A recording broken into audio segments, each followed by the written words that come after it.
Okay, let's unpack this situation. Imagine this scenario for a moment. You've got a retired Texas Ranger, right? Someone known for, really sharp investigative skills. The kind of person you'd expect to be on a high-profile official case. Exactly. But here, he's brought in privately by a concerned spouse. That immediately changes the dynamic, doesn't it? Sets up this parallel track of inquiry alongside whatever the official process might be. It really does. The spouse is Nicole Frelow, and she's absolutely determined to prove the innocence of her husband, Nerbert Frelow Jr., who's currently in jail. And this isn't just hoping for the best. She's taken a very concrete step. A very concrete step. She's hired Brandon Bess. He's a retired Texas Ranger and apparently has a 5-star rating, according to Nicole. He's tasked with conducting a completely private investigation. Wow, a 5-star rated Texas Ranger. That suggests she's not just looking for any investigator, but someone with serious credentials and presumably a reputation for thoroughness. Which leads us to the big question, really. What might a seasoned investigator like Bess, coming in fresh, maybe driven by Nicole's plea, possibly uncover that could challenge the official story?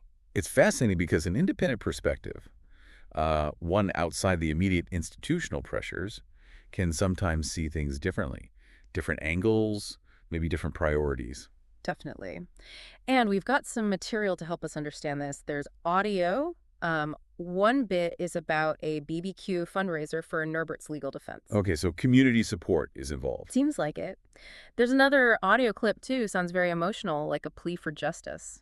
We also have Nicole's own written request for what she calls a justice investigation for husband. So she's documenting her effort. Yes, and a letter where she talks about Nerbert's character. Plus, and this adds a really tragic layer, there's an obituary for their son, Nerbert Frelow III, and a news report about how he died. Oh, wow. So there's a difficult family history there as well. Absolutely. So our mission today is to really dig into all of this. We want to understand the circumstances of Nerbert Jr.'s incarceration, paying close attention to Nicole's efforts, and, crucially, the potential impact of this private investigation led by Ranger Bess. And we have to do that while acknowledging this past family tragedy involving gun violence. It sounds like a complex web, with a private investigation by this ranger potentially being a key thread to unraveling it. Let's start with Nicole's perspective. In that justice investigation request, her belief in her husband's innocence is just crystal clear. She also mentions he's been in jail for 2 months and his mental strength is declining. That adds a real sense of urgency to her actions, doesn't it? It's not just about proving innocence, but also about his well-being right now. Exactly. And that hiring of Brandon Bess, the retired ranger, that's the pivotal move here. It's proactive, it's specific. She's not just waiting, she's acting. And choosing someone like a retired Texas Ranger signals a certain strategy, perhaps, a belief that his methodology, his experience, might be what's needed. What do we know about what she hopes he'll find? Well, she explicitly states she anticipates presenting Bess's findings, and she specifically mentions a video to a judge and someone named Raquel West. A video. Okay, that's potentially significant. Visual evidence can be incredibly powerful in any case. It suggests Bess might already have something tangible. It definitely implies she believes his investigation can produce concrete evidence, something strong enough to potentially influence the legal proceedings. And you wonder what specific skills a ranger might bring to analyzing, say, video footage or tracking down leads related to it. They have a particular kind of training. And then there's this major point she raises, a timeline discrepancy. This seems critical. Okay, what's the issue with the timing? She says her husband, Nerbert Jr., was seen on camera driving away from someone who she emphasizes was living and unharmed at 11:58 a.m. All right, 11:58 a.m. He leaves. But then the 911 call recording a drug overdose for that same person doesn't come in until 1:00 p.m. So just over an hour later. Yeah, it's a relatively short window, but long enough that she clearly believes something else could have happened after her husband left.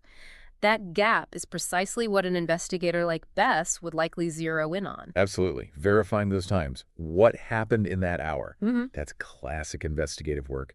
If Bess can firmly establish that timeline and Nerbert's departure before any harm occurred, that could fundamentally challenge the narrative. It could be crucial. Now let's shift to Nerbert's character based on Cole's letter. She doesn't hold back. She describes him using terms like unwavering integrity, loyalty, and compassion. Strong words. Does she back that up with examples? Yeah. General praise can sound, well, general. She does. Very specific examples. The most striking one is his role as a 247 caregiver for her father. Okay. Her dad was a veteran in hospice care. Nerbert apparently took care of him from February 2024 right up until his death in January 2025. 24/7. That's Yeah. incredibly demanding. Yes, totally. Cooking, cleaning, giving meds, nursing care, the whole thing. Nicole even says the hospice nurses and private aides came to rely on him completely. That paints a picture of deep commitment, you It know? really does. That level of selfless dedication, especially over a prolonged period, suggests a certain kind of character. It builds a picture quite different from the accusations, potentially. She also mentioned he became his father-in-law's best friend. Yeah, she did. It speaks to a deep bond he formed. An investigator like Bess, when presented with this, might see it as context for Nubbert's fundamental nature. And then there's the tragedy you mentioned earlier. Yes. The loss of their son, Nerbert Frelow III, back in 2016, he was only 24, gun violence. This is devastating. How does Nicole say Nerbert Sr. handled that? She says it broke his heart, which you can only imagine. But she emphasizes that he carried on with grace and strength and, importantly, chose empathy instead of letting bitterness take over. To go through something like that and actively choose empathy, that speaks volumes about resilience and character. It adds significant weight to her claim that the current accusations are completely out of character. Absolutely. She pleads for people to see the true, full picture, this gentle, dependable, compassionate man shaped by both dedication and immense loss. How might an investigator like Bess integrate this personal history? Well, a thorough investigator looks at the whole person, the context. This history doesn't excuse anything, of course, but it provides a baseline of character, a pattern of behavior over time that might seem inconsistent with the alleged crime.